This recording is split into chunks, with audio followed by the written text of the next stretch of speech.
Good evening, everybody. Welcome to Chem 170 with your host, me, Dr. White.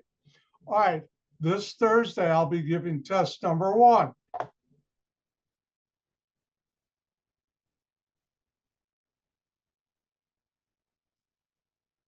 And if you look on your screen, test number 1, Thursday morning, 8 o'clock, by 8 o'clock a.m., usually earlier, I will send out an email with the password for the password protected file, PDF file for test 1. You'll download that from the assignment area of D2L, and you will take test number 1. Now, I'm going to give you until Friday, 8 p.m. to upload your answer. That makes, if you're working Thursday, you've got time Thursday night or sometime Friday. Gives you a really large window. Now, if you don't have a printer, you can just write your answers. You don't have to write out the questions. Write your answers for the various questions on test number 1, and then upload that to the assignment area of D2L. Remember, if you don't have a scanner, you can use, I have information, you've already done it for labs 1 and 2, I think all of you. If you don't have a scanner, the free app Cam Scanner, and use that. But make sure you upload it as a single PDF file. Now, it should take you about 40 minutes. If we were in a classroom, I'd give you 55 minutes. Just about every student's done in 40 minutes. But if you need more time, go right ahead. You're at home, but please don't cheat. I have things in my test which I can identify students who cheat. So no, this is not an open notes test. Now, test 1 has 10 pages, 14 problems. Some of the problems are multiple part. In Chem 170, I never have and never will give a multiple choice question. It covers the alkanes, cycloalkanes, alkenes, alkynes, and aromatic compounds. And test breakdown, general knowledge, 13 points. What's general knowledge? Well, something you all know, like how many bonds to carbon. Hopefully you all know that's 4. And other things like that. Where would you find an alkane in your daily life? Well, I'll cover that in review. Next, 45 points are nomenclature. Remember, nomenclature is the fancy word meaning naming. There are 2 types of nomenclature problems I have on my test. One is, here's the structure, give the IUPAC name. The other is, here's the name, draw the structure. Now, the last part are reactions. And reactions will be 47 points. And the majority of the questions will be, give the product or products for the following reaction. But I think on test 1, I only have one, what I call synthesis problem. Give the starting material or materials, otherwise known as reactants, to make this compound. Those are a lot harder, which is why I only have one on test 1. When I was an undergrad, when I took organic, half our tests were those type of questions. Wow, that was tough. All right, now if you do the math, you see it adds up to 105, and there's 5 bonus points.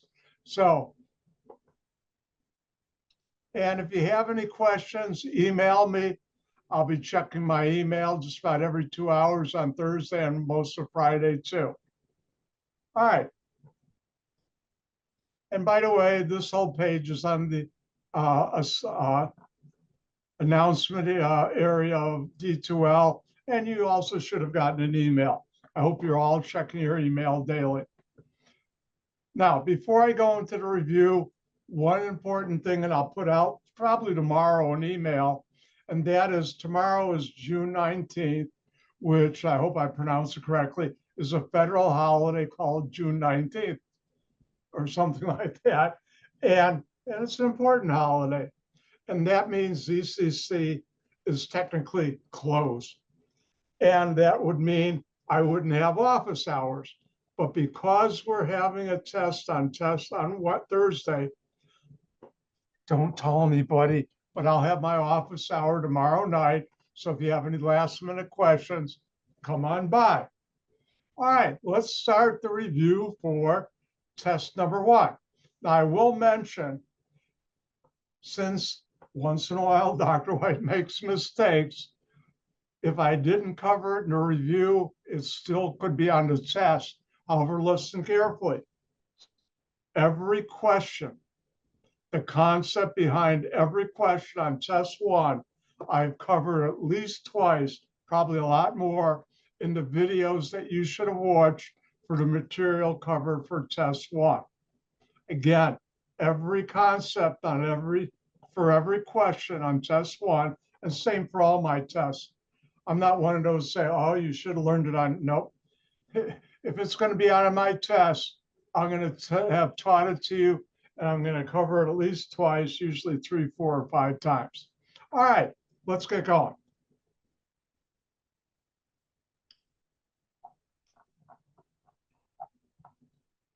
Now, if you go to the lecture section of D2L, and you may have to click at the bottom, the button more, you'll find a file called Test 1 Review. Aren't I sneaky with my names? It's both as a Word file and a PDF. And what you're going to be seeing on the screen now, you can download.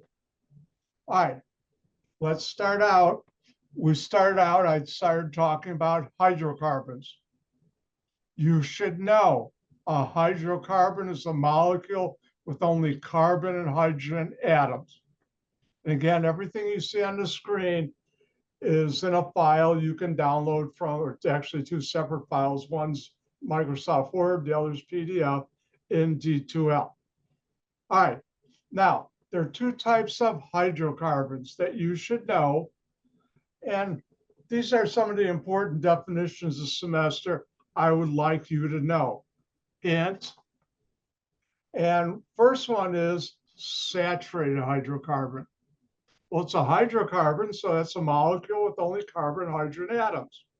But because it's saturated, it's in which all carbon-carbon bonds are single bonds, carbon-carbon single bonds. Saturated hydrocarbon, molecule with only carbon and hydrogen atoms, which all carbon-carbon bonds are single bonds. Now, the other type of hydrocarbon is unsaturated hydrocarbons. Now, it's a hydrocarbon, so that means it's a molecule with only carbon and hydrogen atoms. But unsaturated means it contains one or more carbon-carbon multiple bonds, meaning double or triple bond. So an unsaturated hydrocarbon are molecules with only carbon and hydrogen atoms that contains one or more carbon-carbon double or triple bond. And if I'm going too fast and you're writing it down, a good question you can always ask is, can you slow down? I got to copy that down if you'd like to write this for your notes. See, Dr. White was a student too, and I didn't like when somebody was lecturing too quick for me to write.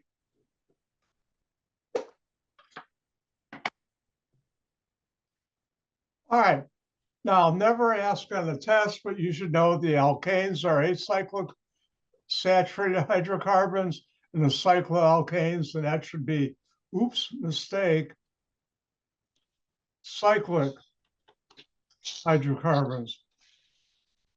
Do you have a question? Carry on. No. Let me mute your mic because that way background noise won't get through. Okay. Now, you should know how to draw organic molecules. And remember, one of the most important things you should remember for test number 1 and 2, 3, 4 in the final, there are four, I gotta get this finger fixed, 4 bonds to carbon. How many times did you see me do this in the videos? But anyways, remember there are 4 bonds to carbon. and therefore you should know how to put in the hydrogens on all the structures. Now, let me give you an important tip. Over the years, since we've been online, I've seen students try and draw structures, answers for tests by typing it out. It doesn't work well. It comes out wrong and I mark it wrong. So my test, unless you have a stylus, do not try and use a keyboard to draw structures. It doesn't work well. And you should know, if you have, say, propane, how to put the hydrogens in there. The first carbon has one bond, 4 minus 1 equals 3. So there are 3 hydrogens.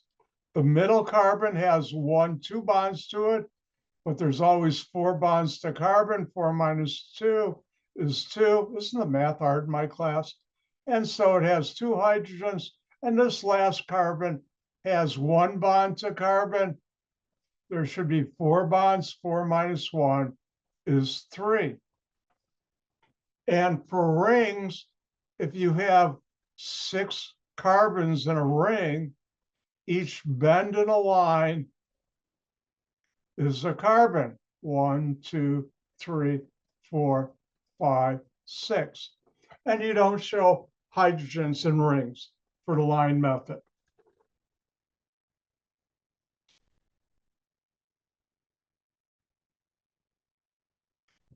Now, you should know the alkane names hint, and I've said this throughout the videos, 1 through 10. You should know methane, 1 carbon, hexane, 6 carbons, octane, 8 carbons, decane, 10 carbons, and so on. You should know the alkyl groups. And that's CH3 is a methyl group attached to something. CH3, CH2 is an ethyl group. 3 carbons, there's 2 alkyl groups. One is to the N carbon, like this, is N-propyl. One's the center carbon from a ring or a chain is isopropyl. And for 4 carbons, there are 3, but I'm only teaching you 2 alkyl groups. To the N carbon is N-butyl. When you have 3 CH3s on a carbon, that center carbon is attached to a ring or something else. That's tert-butyl. And by now, you probably heard me in the videos as calling it a T-butyl. Either one would be correct on the test. And these 2 charts are also in the lecture section of D2L. By the way, Dr. White loves isopropyl and T-butyl. Now you know I'm an organic chemist. And the others are nice too. Methyl's been nice to me also.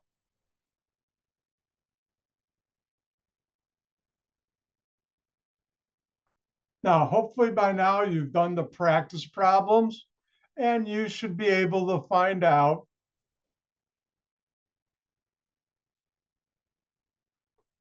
like in this molecule. Well, let's do one more. What's the longest chain? And if you look at this, and I wrote it so it's easy to see, I may not on a test. That's 1 chain. And you don't have to write this on a test. That's 2 chains.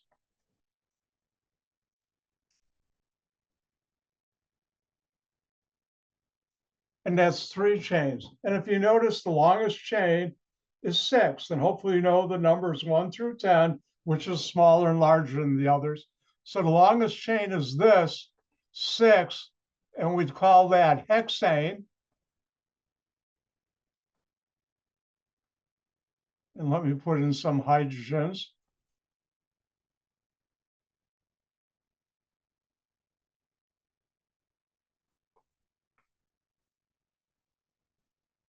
And so the base name is hexane. And then you count from, and here's a mistake students make. So don't do this. When you have a chain, you can only have the N carbons being 1. The N carbons are the only ones. So either this one or this is going to be 1. And you count from the right or left in such a way that the alkyl groups have the lowest number. And if I start from this end, let me clean this up a little.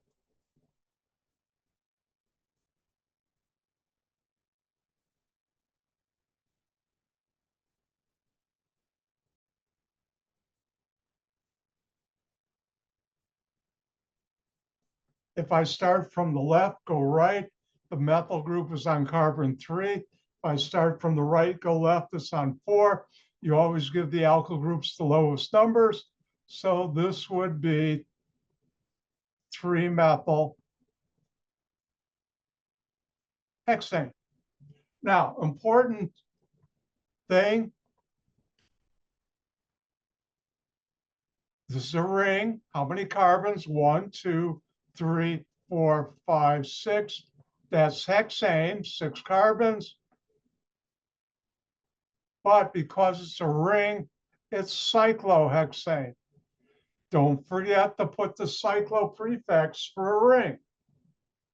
And if you've seen the video, you know cyclopentane reminds me of the little houses in Monopoly, which my sister and I, when we were about 5 or 6 or 7, and both home 6, used to cheat like heck. When one person would go to the bathroom, the other would steal from the bank.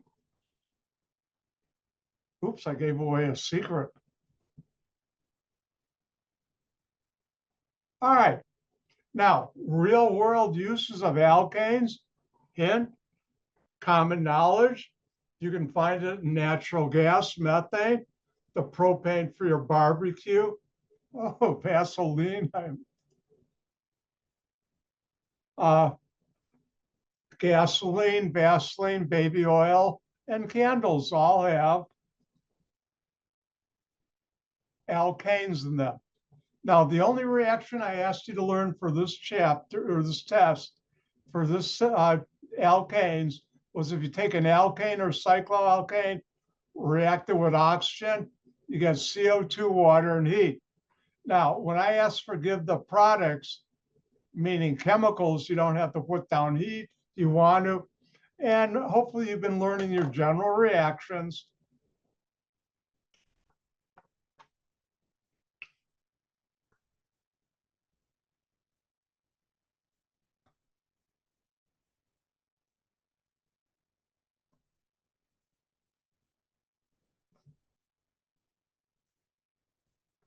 So if I were to take this molecule, react it with oxygen, ask you 3 points, what's the product or products of that reaction?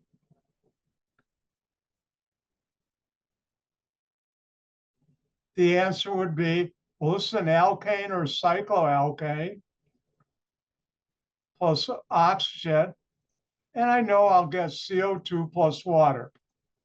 Therefore, the answer here is CO2 plus water. Remember, you never, ever have to balance the equation in my class. Now, people ask me, do I have to write this underneath every reaction on the test? And the answer is no. Some of my best students never have. Some of my best students have. Either way that helps you, if it helps you, do it, as long as it's in your mind. All right, let's move on to alkenes and alkynes. An alkene is a carbon-carbon double bond. And here's another mistake. Wow, this is Mistake Tuesday. And remember, you should know, an alkene, the double bond, is made up of 1 pi bond and 1 sigma bond. An alkyne is a triple bond, and each line represents a bond. And an alkyne is made up of 2 pi bonds and 1 sigma bond. And you should know that. Hint, hint, hint.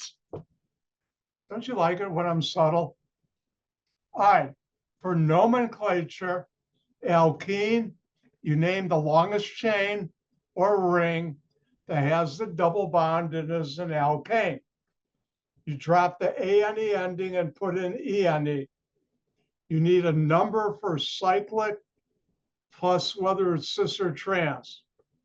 If it's in a ring, no number, and you don't need cis or trans because everything I cover in this class will be cis. And therefore, everybody knows that you don't need it. For a triple bond, find the longest chain with the triple bond, name it as an alkane, drop the ane ending, put yne in a number. Now, for both cases in acyclic, the number of the lead carbon should always be the smallest number. That always has priority, meaning the lowest number when you're counting.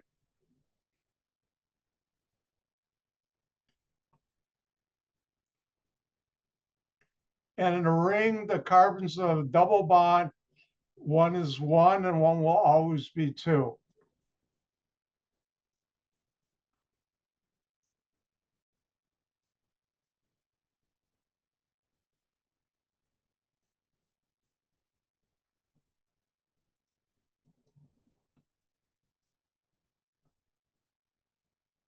And if I were to ask you, give the IUPAC name for the following molecule, look for what's different, what's not a carbon-carbon single bond, or a carbon-hydrogen atom should get your attention like that. Ooh, a double bond. How many carbons in the longest chain with both carbons double bond? 1, 2, 3, 4, 5, 6, 7. 7 is heptane. I'm going to drop the ane ending and put in heptene because it's a double bond. And if we count this way, the lead carbon double bond is at carbon 2. It's 2-heptene. If you notice on the 2 carbons of double bond, each one has a hydrogen. And if I were to put in a plane, they're both below on the same side.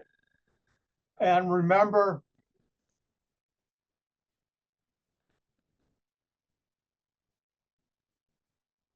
cis is, excuse me, same side.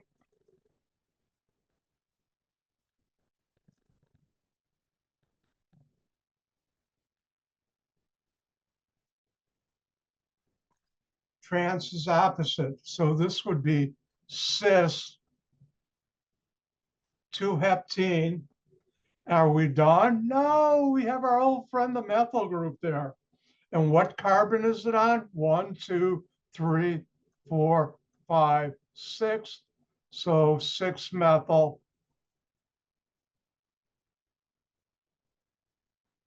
cis 2-heptene. Say that 5 times quick. No, you don't have to. Remember, in a double bond,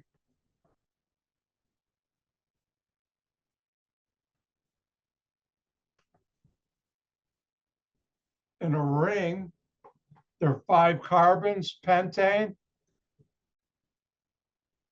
It's a ring, cyclopentane, but it's a double bond, so it's cyclopentene. And then one of these has to be 1, the other 2. I put a hard problem on there. And the way to do it would be that way, because that way you'd give the methyl group the lowest number.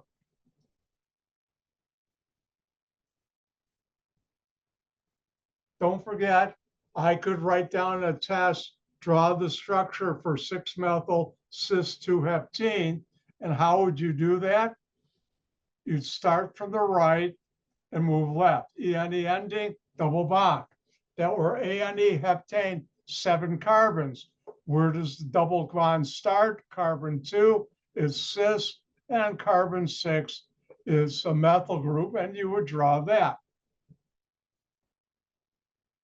And for a triple bond, you don't have to worry, there's no cis or trans.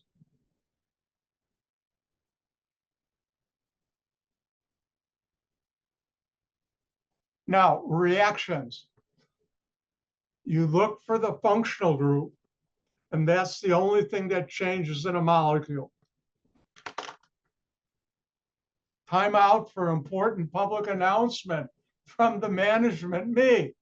Remember, for test one and all the rest of them, there's 4 bonds to carbon when you're drawing something. The other thing you should remember, do you break carbon-carbon single bonds? No. Let me say that in slow motion. Do you break carbon-carbon single bonds? No. But that was funky. You don't. That's going to be your friend. So if we look at the first general reaction,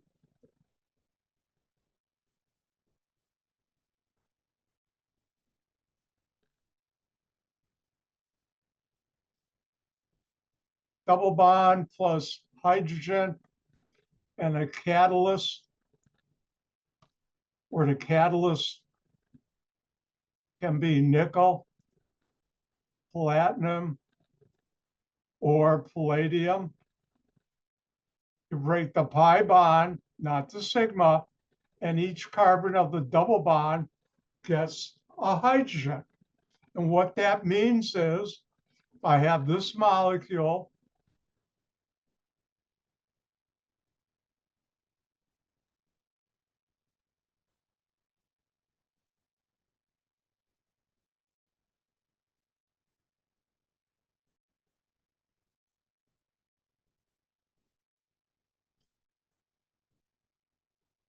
I ask, give the organic product or products for the following reaction. What do? Look for something different. I'll let you do that now. And we have a double bond. And immediately I know it's this reaction because nickel is a catalyst, hydrogen. Do you break carbon-carbon single bonds? No. So I have 4 plus 2, 6 carbons, and it better be connected the same way.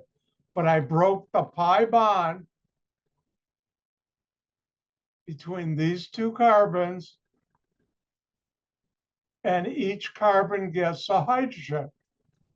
Now, if you want to bring the hydrogens up on the carbon, you can, or leave them like that. And there are 4 bonds to carbon, so I can fill in the rest of the hydrogens. And that's important too, because I'll take off points if you don't. And that's how you do a general reaction. Remember, you don't break carbon-carbon single bonds. Only combustion. It's really rare.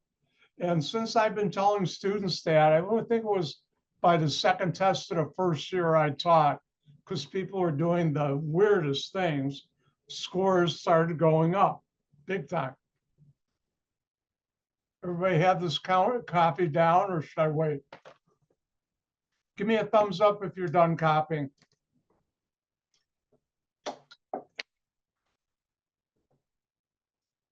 All right, let's move on. Now, if you have a double bond and react it with a halogen, X2 is halogen gas, where X can be fluorine, chlorine, or bromine. And what you do is you break the pi bond, and each carbon of the double bond gets a halogen. And if you watch the videos, you've seen me do examples of that. Now, if you have, notice in the first 2 cases, we're adding the same thing to both carbons. That's called symmetrical addition. If you have something that's unsymmetrical, now you've got a new ball game slightly. And this is where the great organic chemist, Russian organic chemist, Markovnikov, solved this problem. Take a double bond, react with HX, where X can be chlorine, bromine, or iodine, break the pi bond, 1 carbon of the double bond gets H, and the other gets the halogen X, and it follows Markovnikov's rule, which is the carbon of the double bond with the most hydrogen gets the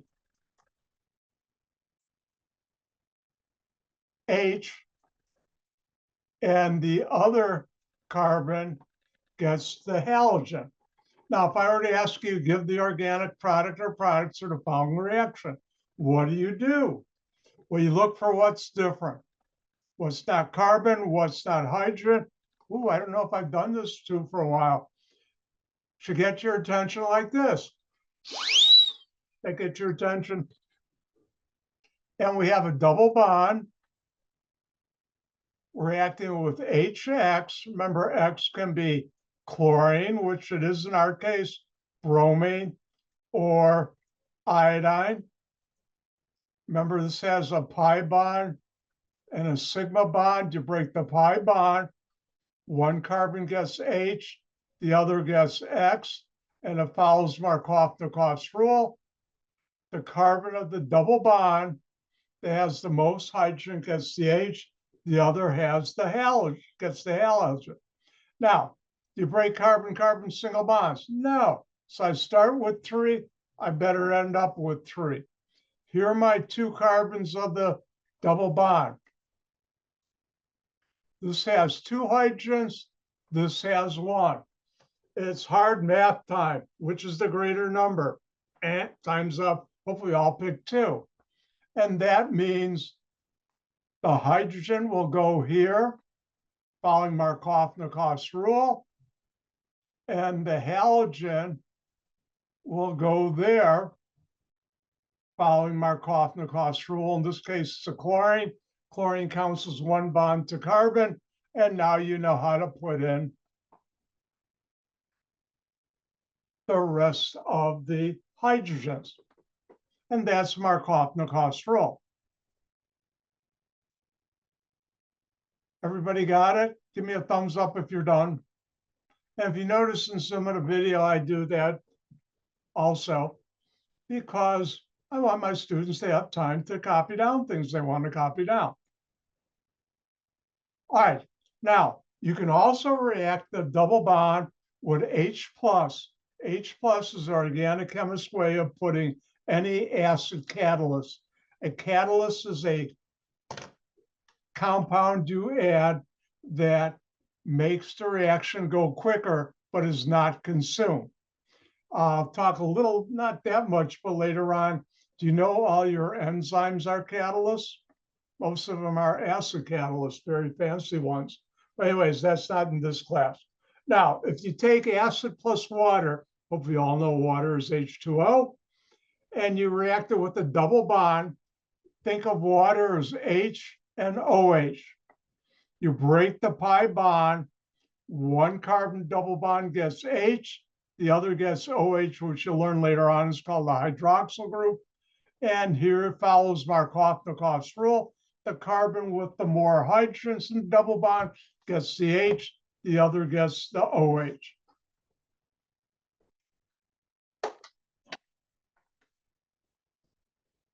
Now, you can have a triple bond.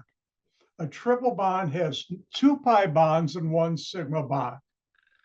And if we react it with hydrogen and a catalyst, each pi bond can be broken and you add a hydrogen to both carbons of the triple bond. Now, since there are 2 pi bonds, each carbon gets 2 hydrogens. And because organic chemists are lazy, and we really are, I don't want to have to balance it or anything. So if you notice after the hydrogen, H2 gas, you see bracket, X, letter S, close bracket. That means excess. What that means is you've got all the hydrogen in the world that will react with anything hydrogen can react with, which in this case, you need 2 molecules or moles to triple bond. Same thing happens with triple bond reacting with halogen gas, X2, where X can be fluorine, chlorine, bromine, or iodine.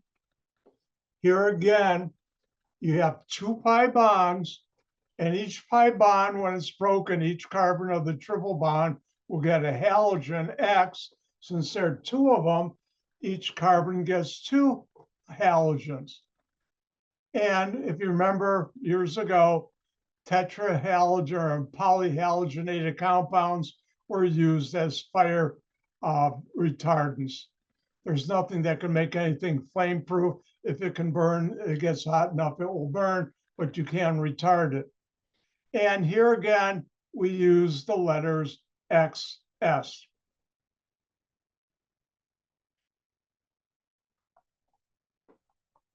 Now, let me remind you about something.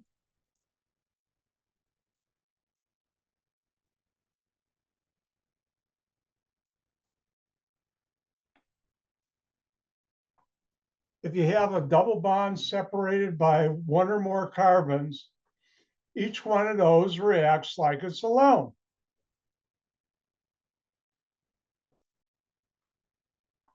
So if I were to do this, but because I have two double bonds, I need a lot more bromine.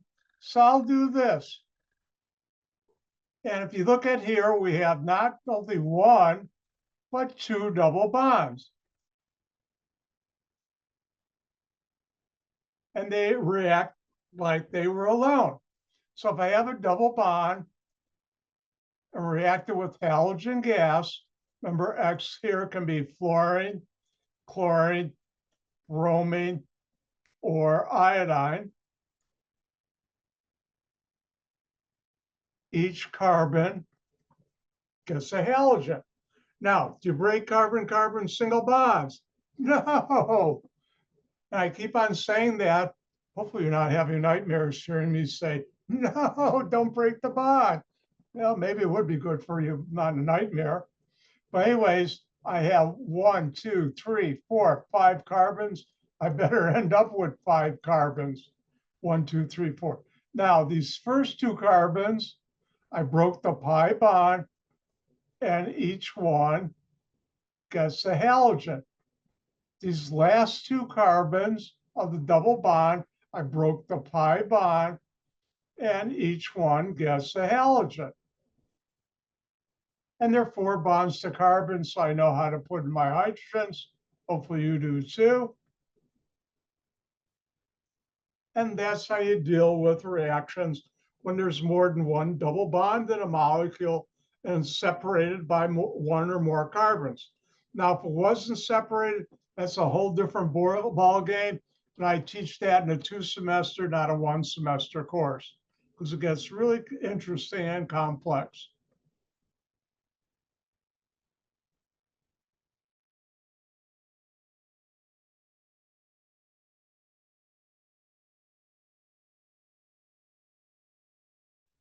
And before we leave double bonds, don't forget, next time you look at a carrot, you're looking at beta carotene, which has a lot of double bonds in it and causes carrots to be the color they are, orange. Is there such thing as carrot colored? All right, and home stretch. Yay. Next, I talked about aromatic compounds. And the aromatic compounds are compounds that have very, very good stability. They don't react easily. And the first one is benzene. And there are 3 ways of drawing it. Either these 2 resonance forms or with the circle. I like the first 2 because I just think it looks cooler. Dr. White likes to be a cool dude. And if you look at here,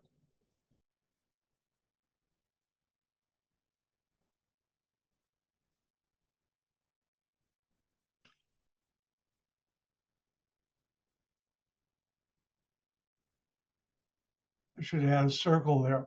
And toluene is when you have a methyl group on a benzene ring.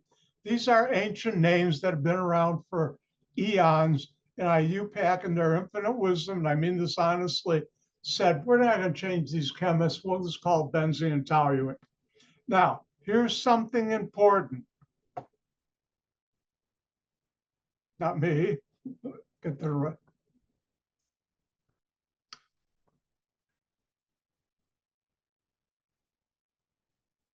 If on a test, I ask you to draw the structure benzene, and you draw that, this is not benzene. This is cyclohexane.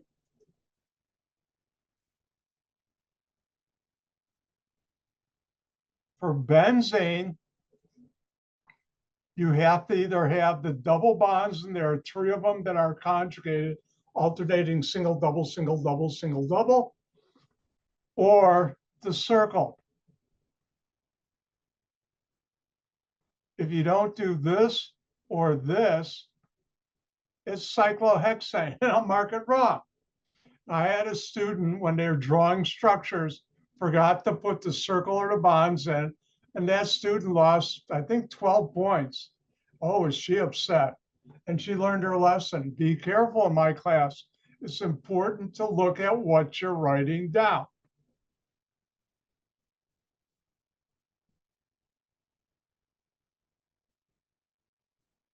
Now, at this point, I introduced some new substituents. We have a chlorine on something like a benzene ring. It's called the chloro group. Fluorine, fluoro. Br, bromine, bromo. Iodo is iodine. And then a new group, NO2, is called the nitro group. Now, when you have disubstituted benzene ring, and it's only for benzene ring, not for cyclohexane, or it's only for aromatic like toluene, we use ortho, meta, and para. Ortho is 1,2 disubstituted, meta is 1,3, para is 1,4.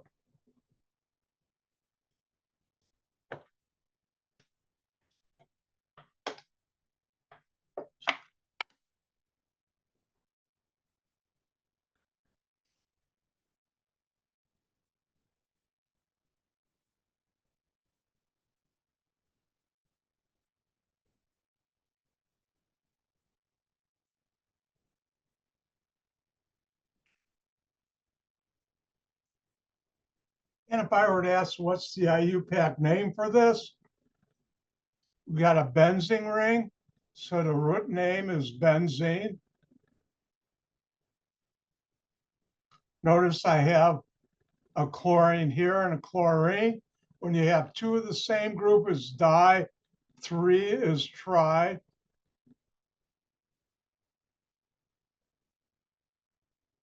And notice this is 1,3 disubstituted. So this would be meta dichloro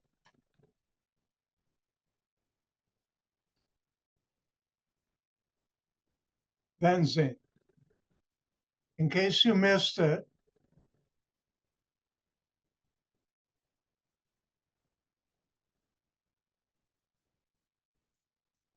everybody know what that is?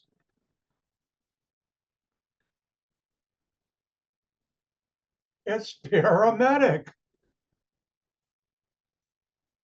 Ooh, 1,4 paramedic.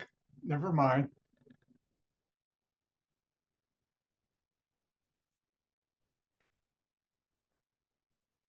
Now, when it comes to reactions, when there's something already on a benzene ring, then you have to worry about what kind of director is that group on the ring and where it tells the incoming atom or group where it goes.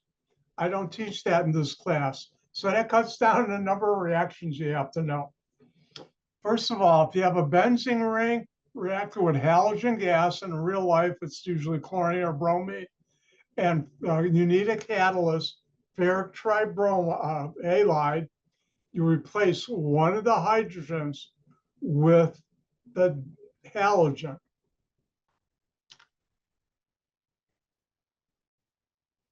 And let me show you something important.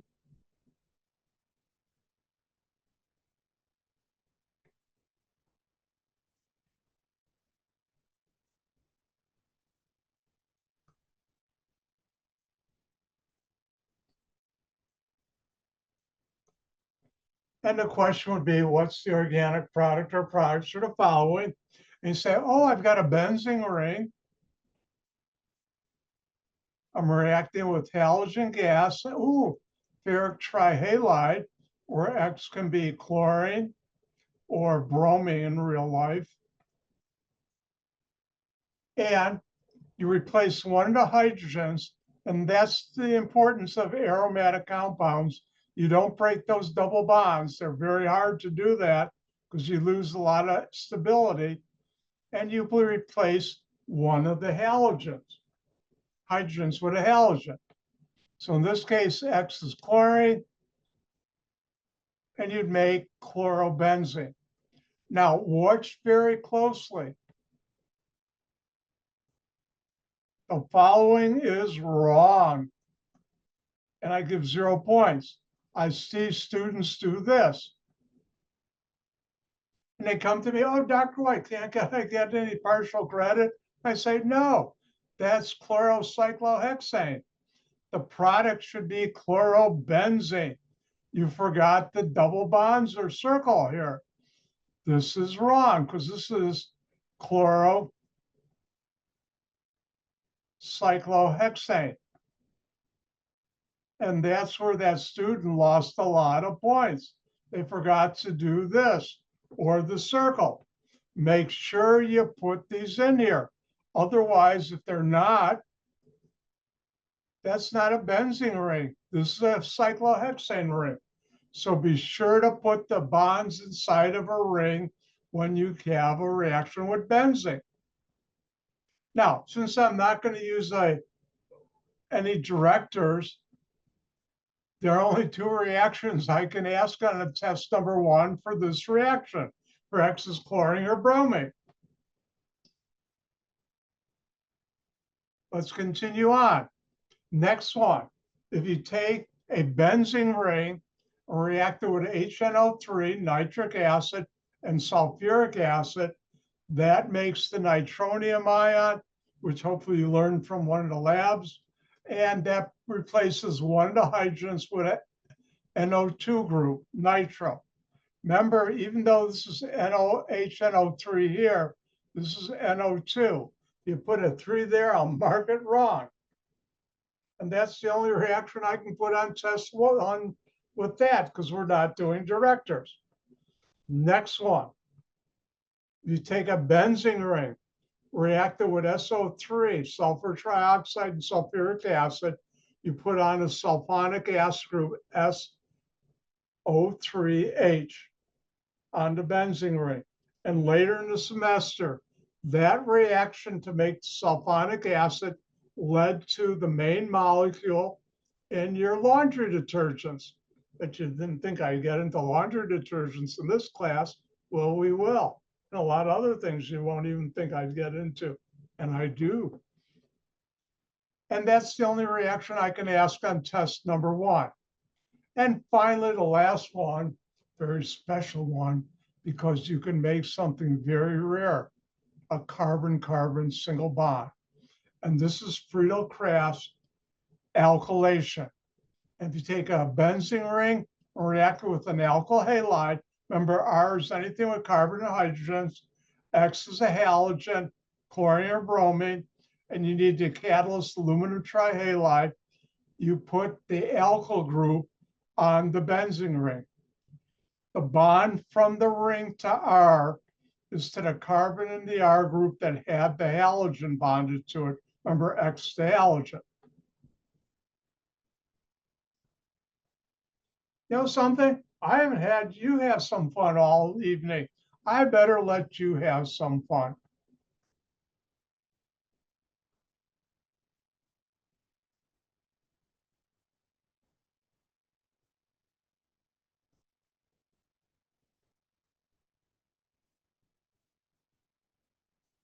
And the question is, what's the organic product or products are the following?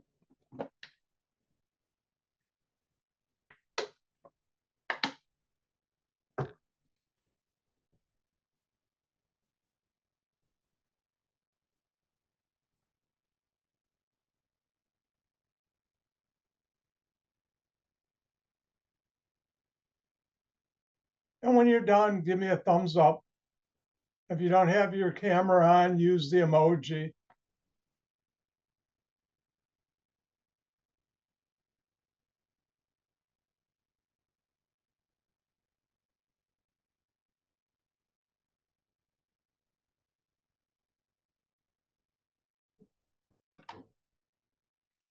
All right, let's get going. What do we have here that's different? Ooh, a benzene ring. Then here, carbon-carbon, what's the, ooh, a halogen on a carbon.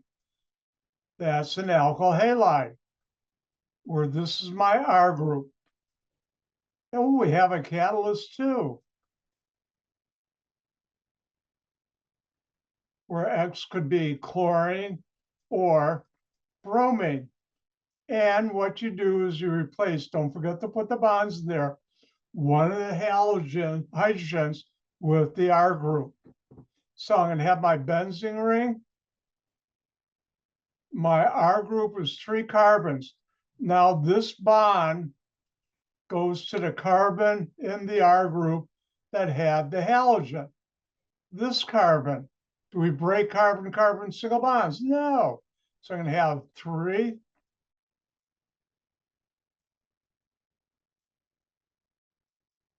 And that's how you do it.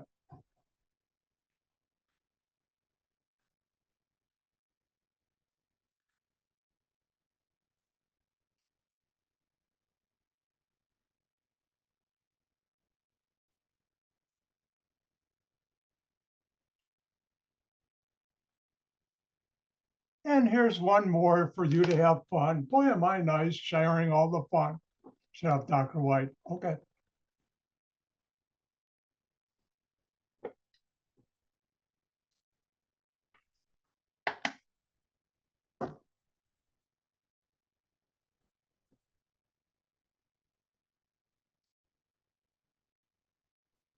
And there'll only be one of these type of questions, but it can be for any of the functional groups that I've taught in this test. And when you're done, give me a thumbs up. I guess you can give me a thumbs down too, but it doesn't look good. That's a free country. Go ahead. All right. What do we have that's different here? Ooh, a halogen there and a halogen there, and they're on adjacent carbons, one next to each other. We're reacting something with halogen gas, and what do we react? The double bond, where X can be fluorine, chlorine, bromine, or iodine. This is the fun part of organic chemistry. Do you break carbon-carbon single bonds? No. So if I ended up with 3, I better start with 3. And what this tells me is the 2 carbons with the halogens are the 2 carbons of the double bond. In this case right there, I know there are 4 bonds to carbon. I can put in my hydrogens, and that's how you do it.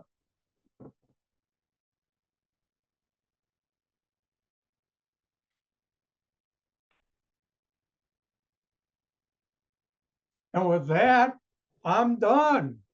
In a couple of minutes, I'm going to have a review for the other class I teach at College of DuPage. So, I timed it right. They're having, in that case, because strange things going on at that school, I have to give quizzes and tests. Anyways, they're having their first quiz Thursday also, like you're having your first test. And with that, I'm done for the evening with this class. So any questions before I leave? And with that, I'll end with, in Yiddish, you know, it means go in health, gain gesund. Bye now. I think I told you my best friend went to Seattle so for a wedding, and he came down with COVID. Luckily, he had all his boosters, so it was just a very bad cold and everything. But still, he was pretty knocked out. We talked on Zoom and also on the phone, not face to face. I don't need COVID. No, thank you. So, anyways, gang gesund. I'm going to sign off to go and get a new water bottle. So I'll be prepared for my next review. Good luck. Don't forget, do the practice problems again, and you'll do fine. Bye.